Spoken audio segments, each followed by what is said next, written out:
보실 말씀은 갈라디아서입니다. 갈라디아서 5장 1절과 그리고 13절에서 15절 말씀 이렇게 4절을 함께 보려고 합니다. 갈라디아서 5장 1절과 13절, 14절, 15절을 우리 한 목소리로 읽겠습니다. 그리스도께서 우리를 자유롭게 하려고 자유를 주셨으니 그러므로 굳건하게 서서 다시는 종의 멍에를 매지 말라. 13절, 14절, 15절 말씀입니다. 형제들아 너희가 자유를 위하여 부르심을 입었으나 그러나 그 자유로 육체의 기회를 삼지 말고 오직 사랑으로 서로 종노릇 하라. 온 율법은 내 이웃 사랑하기를 내 자신 같이 하라 하신 한 말씀에서 이루어졌나니 만일 서로 물고 먹으면 피차 멸망할까 조심하라. 아멘. 요즘 본의 아니게 집에 있는 시간이 많아지다 보니까 가족들과 함께 보내는 시간이 좀 자연스럽게 많아지는 것 같습니다. 사실 예전에는 각자 자기 일이 바빠서 같이 머무는 시간도 적었던 것 같은데요. 요즘 같은 때는 종종 모여서 보드게임도 하고 같이 드라마나 영화를 보기도 합니다. 그러던 중 며칠 전에 온 가족과 함께 영화 레미제라블을 보았습니다. 어렸을 적부터 장발장 이야기야 곳곳에서 들었던 것 같은데요. 그때 기억하는 거라고는 그저 빵 한 조각 훔쳐서 억울하게 옥살이를 했던 장발장 이야기, 그리고 또 이제 그러한 장발장을 재워줬던 교회에서 은식기들을 훔쳐서 달아났던 그런 어떤 파편적인 그런 이야기들로 기억을 하고 있었습니다. 그런데 실제로 장발장 이야기는 그것은 이제 시작이고 그 이후에 더 많은 이야기를 담고 있습니다. 은식기를 훔쳐서 달아났던 장발장은 결국 경찰에 체포되어서 다시 그 교회로 끌려오게 됩니다. 그리고 그 신부님 앞에서 훔쳤다라고 하는 증언을 받기 위해서 경찰하고 함께 섰는데 도리어 그 신부님은 장발장을 향해서 왜 내가 준 선물들 중에 가장 귀한 은촛대는 가져가지 않았냐면서 본인이 선물로 준 것이라며 그를 감쌉니다. 이 사건은 장발장을 완전히 새로운 사람으로 거듭나게 합니다. 신부가 보여준 그 조건 없는 사랑에 깊은 회개를 한 장발장은 완전히 새로운 사람이 되어서 새로운 삶을 살아가게 됩니다. 영화를 보면은 그 새로운 출발에 앞서서 가장 먼저 한 행동 중에 하나가 무엇이냐면은 바로 그가 가지고 있던 신분증을 찢는 행동이었습니다. 그 신분증에는 그가 죄인이었다는 내용이 적혀 있었기 때문에 어디를 가나 사람들의 눈초리를 받고 배척당할 수밖에 없었습니다. 비록 그 종이를 찢는다고 해서 그의 죄악이 사라지는 것은 아니었지만 그는 그 이후에 완전히 바뀐 삶을 살아가게 됩니다. 그리고 죽을 때까지 이전의 삶으로 돌아가지 않고 평생 남을 돕고 그리고 사랑하며 헌신적인 모습을 보여줍니다. 저는 영화를 보면서 진짜 회개한 사람이라고 하는 사람은 정말 저렇게 살아야 되는구나, 저렇게 사는구나 하는 생각을 여러 번 했습니다. 하지만 장발장은 집요하게 자신을 쫓는 경찰의 추격으로 결국 신분을 속이고 죽을 때까지 마음을 졸이며 살 수밖에 없는 그런 신세였습니다. 그는 그 모든 것에서 자유로워지고 싶었지만은 죽을 때까지 그럴 수는 없었습니다. 오늘 제가 갈라디아서 말씀을 앞두고 이 레미제라블이 생각난 것은 갈라디아 지역 교회를 향한 바울의 심정이 느껴져서입니다. 갈라디아 교회는 사도 바울이 1차 세계선도 여행 때 세운 교회입니다. 다른 서시서들과 마찬가지로 갈라디아 지역에 퍼져 있는 교회들에게도 문제가 생겼습니다. 그래서 바울은 붓을 둘 수밖에 없었습니다. 갈라디아서 전체를 관통하는 주제어는 바로 자유입니다. 예수 그리스도를 만나기 전에 그들은 모두 죄의 노예였습니다. 그러나 복음을 듣고 예수를 그리스도로 받아들였을 때 저와 여러분이 그랬던 것처럼 하나님의 자녀가 되었고 자유자가 될 수 있었습니다. 그럼에도 교회를 흔드는 변질된 복음과 거짓 교사들로 인해서 갈라디아 지역 교회들은 흔들리고 있었습니다. 심지어 자유를 버리고 이전의 삶으로 돌아가려는 사람들도 보였습니다. 갈라디아서는요, 주님 안에서 누리는 자유를 노래하는 성경책입니다. 그 자유는 전적으로 예수 그리스도의 십자가의 보혈로 가능했습니다. 자신의 아들을 내어주심으로 우리가 죄인이라고 하는 그 낙인은 이제 찢어졌고 우리의 신분은 완전히 탈바꿈되었습니다. 영화에서처럼 과거를 자신의 손으로 찢는 것과는 차원이 다른 이야기입니다. 오늘 갈라디아서를 통해서 진정한 자유를 느끼고 또한 그것을 누리는 법을 알길 원합니다. 주님께서 우리에게 선물로 주신 이 귀한 자유를 알아가는 시간이 되길 주님의 이름으로 축원합니다. 사도 바울은 1장의 말씀을 시작하면서 우리가 두 가지 문제에 봉착했다고 말합니다. 한 가지는 우리가 바로 악한 세대에 속했다라고 하는 것입니다. 이 진단은 그때나 지금 우리가 살아가고 있는 이 시대나 별다를 바가 없는 것 같습니다. 매일 들려오는 뉴스들은 정말 인간이 이럴 수 있는가라고 하는 그런 어지러운 소식들 뿐입니다. 불법이 판치고 남을 속이는 것을 아무렇지도 않게 생각하며 인간의 생명보다 자신의 이득을 더 생각하는 그러한 끔찍한 시대를 우리가 살아가고 있는 거 아니겠습니까? 그런데 사실 창세기 그 아담 이후에, 즉 죄가 세상에 들어온 이후에 이러한 상황은 한 번도 바뀌지 않았습니다. 죄인들이 살아가는 이 땅에 죄의 결과가 만연한 것은 어찌 보면 당연한 일입니다. 세상이 이러한데 교회라고 다를 수 있겠습니까? 두 번째 우리가 속한 문제는요, 바로 교회 안에 다른 복음이 침투했다는 것입니다. 다른 복음은 우리 마음을 교란하여서 복음의 길에서 이탈하게 만듭니다. 여기서 교란하게 한다고 성경에서 말할 때 그 말의 뜻을 자세히 살펴보니까 자극하다, 선동하다, 물을 흐리게 하다 이런 뜻을 가지고 있더라고요. 같은 뜻을 쓴 단어들을 우리말 번역이 어떻게 되었는지 찾아봤더니 놀라다, 두려워하다, 근심하게 하다 이런 단어들로 사용되었습니다. 즉 교회 내에 스며든 이 교란하게 하는 사람들과 그들의 말은 사람들을 선동하고 자극하여서 결국 듣는 사람들로 하여금 놀라게 하고 두려움 가운데 근심하게 만듭니다. 어느 목사님의 말씀처럼 교회의 강단에서 선포는 사라지고 선동만 남았다는 현 상황을 말해주는 것 같습니다. 악한 세대 가운데 주님의 자녀로 살아가는 성도들을 향해 복음이 선포되어야 하는데 그렇지 못한 경우를 우리는 너무도 쉽게 봅니다. 어둡고 썩어가는 이 세대 가운데 빛과 소금의 역할을 감당할 수 있게 복음으로 성도와 교회를 세워야 하는데 자기 주장과 정치 이념 혹은 자기 욕심이 담긴 사람들의 말이 강단과 그리고 높은 자리에서 울려 퍼지고 있습니다. 그렇게 교란하니 교회가 힘을 잃어가고 성도들이 삶에서 그리스도에서 살아낼 수가 없게 됩니다. 참 목사의 한 사람으로서 참 죄송하고 또한 안타깝습니다. 교회 안팎에서 벌어지는 이러한 문제는 교회와 성도가 걸어가야 할 길을 흔들어 버립니다. 그리고 어떤 이들은 그 길을 이탈하기도 합니다. 그러한 자들을 향해 사도 바울은 정신이 번쩍 드는 이야기를 합니다. 갈라디아서 4장 8절과 9절 말씀입니다.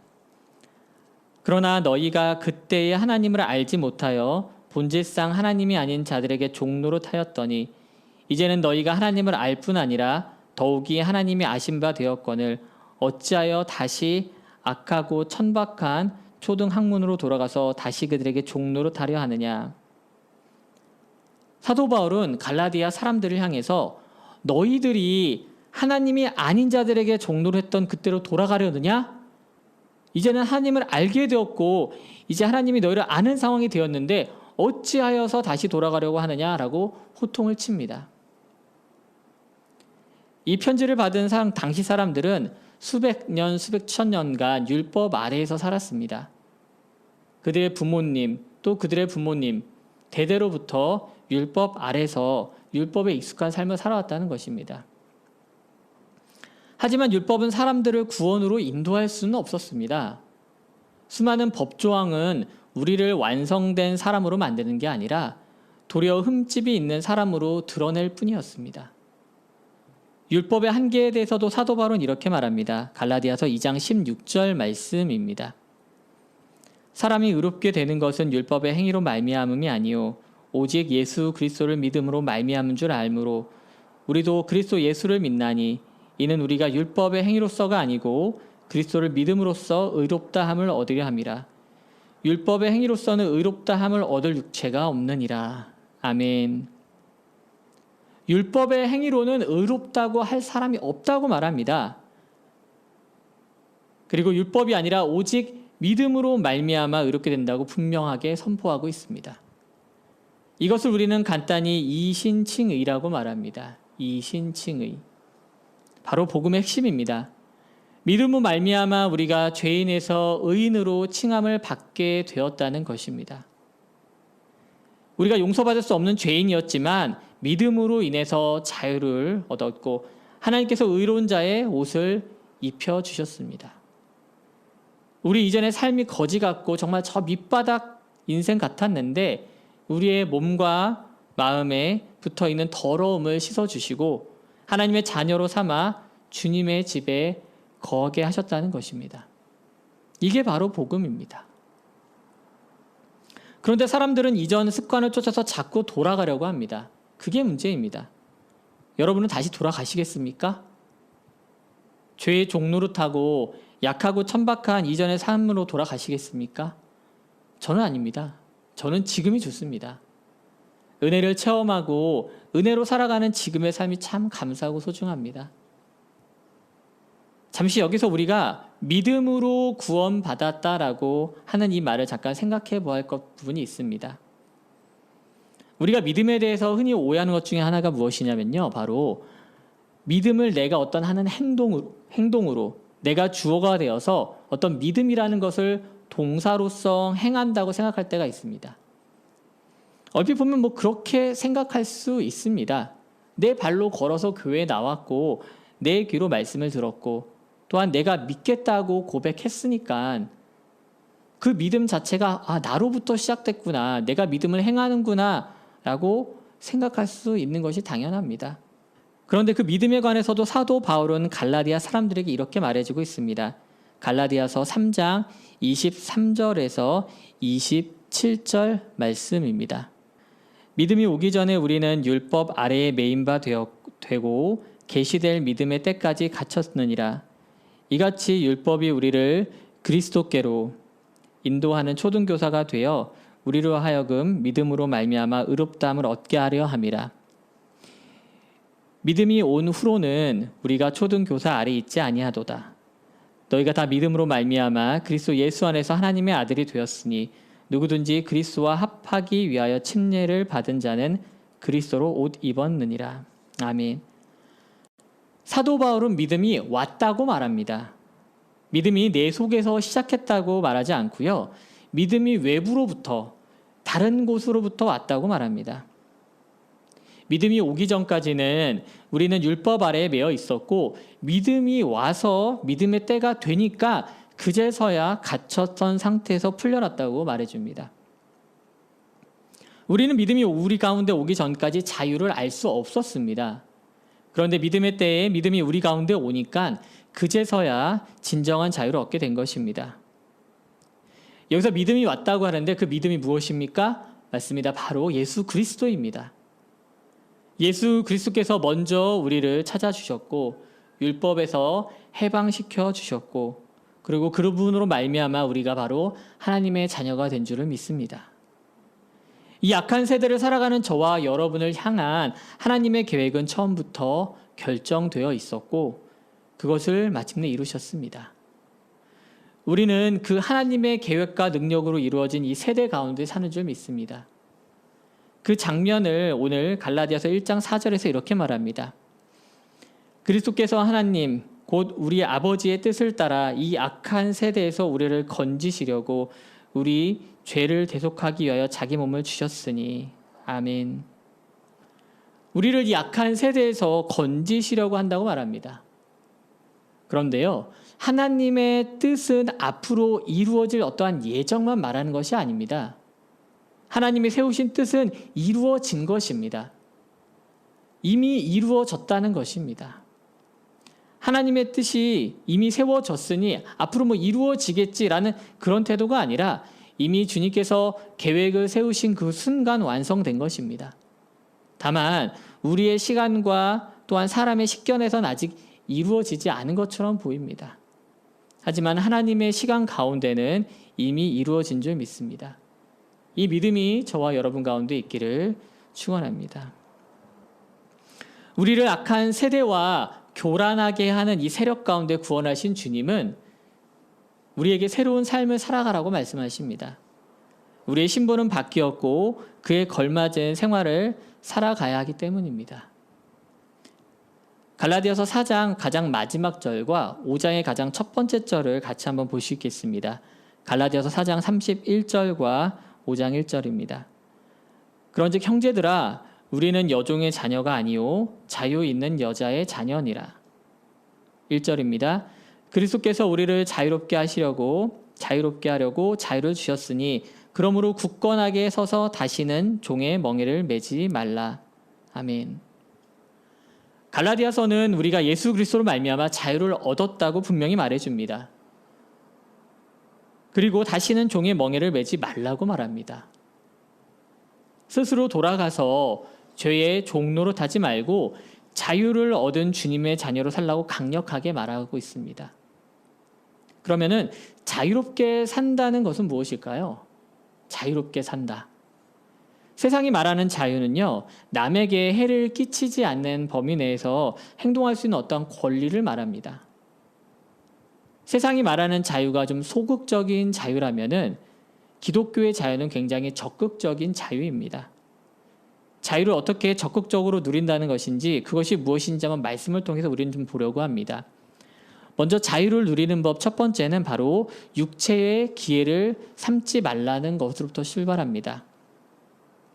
갈라디아서 5장 13절 말씀입니다. 형제들아 너희가 자유를 위하여 부르심을 입었으나 그러나 그 자유로 육체의 기회를 삼지 말고 오직 사랑으로 서로 종노릇 하라. 먼저 우리는 자유를 위하여 부르심을 받았습니다. 믿으십니까? 그리고 그 자유가 우리에게 주어졌습니다. 그런데 그 자유를 얻은 가장 먼저 해야 할 일을 말씀해 주시는데 바로 피해야 할 일입니다. 그 피해야 할 일에 대해서 경고를 주십니다. 사실 자유를 얻었으면요, 사람이라고 하는 게 사실 자기 마음대로 가장 하고 싶은 게 그런 사람 마음 아닐까요? 그런데 주님이 주신 자유로 육체의 기회를 삼지 말라고 가장 먼저 경계합니다. 여기서 기회라고 하는 단어는 시작하다, 출발점이 되다라는 뜻을 가지고 있습니다. 예수 그리스도로 얻은 이 자유를 내 욕심에 따라서 육체를 위해서 살아가는 어떠한 출발점이 되게 하지 말라는 것입니다. 자유를 누리면서 조심해야 하는 것 중에 하나가 바로 방종으로 흘러가는 것입니다. 자유하되 육체의 정욕과 안목의 정욕과 이생의 자랑을 조심해야 됩니다. 이것이 자유하게 된 저와 여러분이 경계해야 할 지점입니다. 단순히 그런데요, 조심하는 정도에서 끝나는 것이 아니라 진정한 그리스도인이라면은 정욕과 탐심을 완전히 버려야 합니다. 버리는 정도가 아니라 십자가에 못 박아 버려야 합니다. 갈라디아서 5장 24절 말씀입니다. 그리스도 예수의 사람들은 육체와 함께 그 정욕과 탐심을 십자가에 못 박았느니라. 그리스도 예수의 사람이 되신 사랑하는 성도 여러분, 육체와 함께 정욕과 탐심을 십자가에 날마다 못 박기 원합니다. 우리가 얻은 자유를 육체의 기회로 삼는 것이 아니라 정말 날마다 십자가에 못 박음으로써 새로운 삶을 살기 원합니다. 두 번째 자유를 누리는 방법은 바로 사랑으로 종노릇 하는 것입니다. 자유와 종노릇한다, 참 아이러니한 말인 것 같습니다. 어떻게 자유로운데 또 종이 될 수 있을까요? 자유를 위해 부르심을 입었다는 우리를 향해 가장 먼저 적극적으로 해야 할 일, 바로 종노릇 하는 것이라고 하는 것입니다. 참 의아하고 왜 그럴까라고 한편으로는 좀 흥미가 생기기도 합니다. 여기서 그 의문을 푸는 키워드는 바로 사랑입니다. 사랑.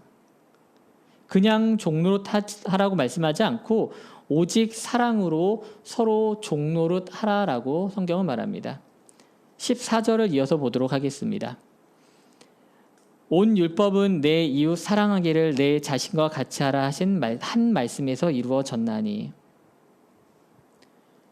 율법에 갇혀 살았던 사람들은 율법 중 최고 율법인 하나님을 사랑하는 말씀을 목숨같이 지키며 살았습니다. 그런데 신약에 예수님이 오셔서 율법에 대해 완성하시는데 그 완성하시는 말씀이 바로 이것입니다. 내 이웃을 내 몸과 같이 사랑하라는 이 말씀으로 율법이 완성되었다고 말씀해 주십니다. 요즘 교회를 보면요, 율법의 시작은 참 잘했는데 마무리가 잘 안 되고 있는 것 같아서 참 안타깝습니다. 하나님은 정말 지극히 사랑하는데 예수님께서 말씀하신 그 완성에 도달하지 못하는 것 같다는 말입니다. 예수님께서는 분명히 주 너의 하나님을 사랑하는 것을 통해서 시작된 율법이 내 이웃을 사랑하는 것에서 완성된다고 하셨는데 우리가 지금 그렇게 살아가고 있습니까? 요즘 우스갯소리로 사람들 사이에 회자되는 말이 있습니다. 일명 짤이라고 하죠. 저도 어디에서 캡처된 내용을 좀 보았는데요. 제목이 뭐냐면은 대한민국 6대 거짓말이라고 하더라고요. 6대 거짓말. 여기 이제 특정 직업군에 대해서 좀 이야기하는 거라 기분 나쁘게 들을 분들도 있으니까 그냥 우스갯소리로 들어주셨으면 좋겠습니다. 저도 여기 속하기 때문에 그냥 우스갯소리로 들어주시면 좋겠습니다. 6대 거짓말이 뭐냐면요. 의사가 이렇게 말한대요. 환자의 생명과 목숨을 건강을 최우선으로 하라. 그리고 법관은 법과 원칙에 따라 판결하겠습니다. 검사는 무죄 추정의 원칙으로 조사하고 있습니다. 그리고 기자는 단독 기사, 팩트 체크. 그리고 사기꾼은 이런 말을 한대요. 지금 이거 안 사면 손해입니다. 제가 사기치겠습니까? 근데 마지막에 등장한 게 누구냐? 목사예요. 내 이웃을 사랑하라.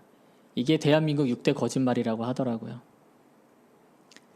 사실 이게 요즘 사람들이 목사를 바라보고 있는, 또 기독교를 바라보고 있는 현실입니다.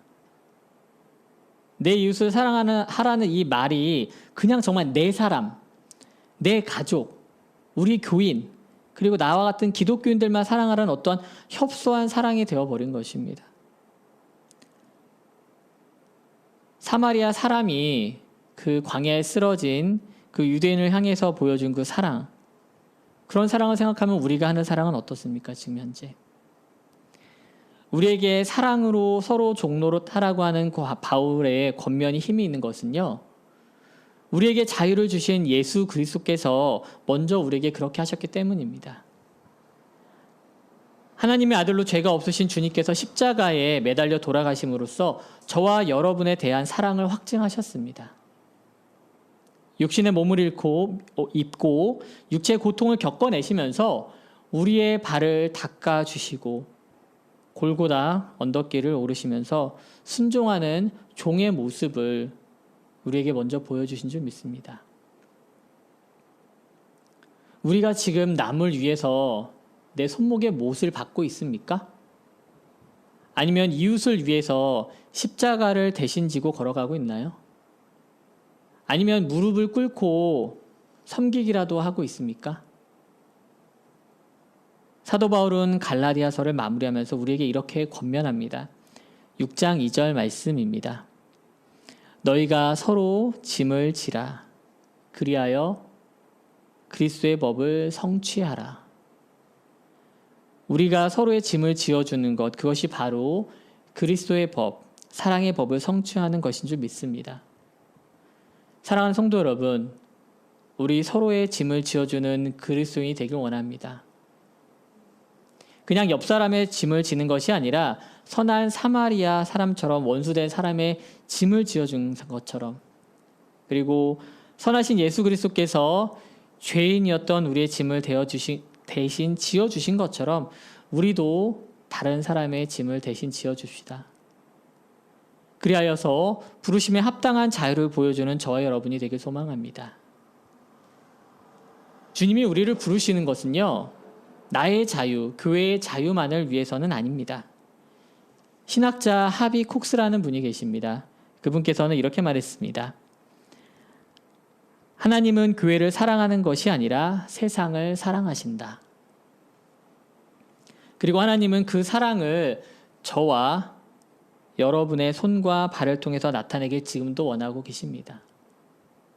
그 어느 때보다 교회가 손가락질 받고 그리스도인이라고 떳떳하게 살아내기 참 어려운 시기입니다. 주님께서는 우리 가운데 깊이 사랑의 흔적을 남기셨는데 우리는 세상에 드러내지 못하고 있는 부끄러움을 가지고 살아갑니다. 사도 바울은 저와 여러분을, 오늘 살아가고 있는 그리스도인들을 이렇게 격려합니다. 선을 행하되 낙심하지 말지니 포기하지 아니하면 때가 이름에 거두리로다. 아멘. 사랑하는 성도 여러분, 주님이 우리를 포기하지 않으셨던 것처럼 우리도 이웃을 향해, 세상을 향해서 사랑하고 선을 행하는 일에 포기하지 맙시다. 우리의 자유함을 육체의 기회로 내 정욕을 위해 쓰는 것이 아니라 부르심에 합당하게 사랑으로 서로 종로로 타는 것에 힘씁시다. 자유, 그 부르심에 합당한 삶을 살아가는 저와 여러분이 되길 주님의 이름으로 축원합니다.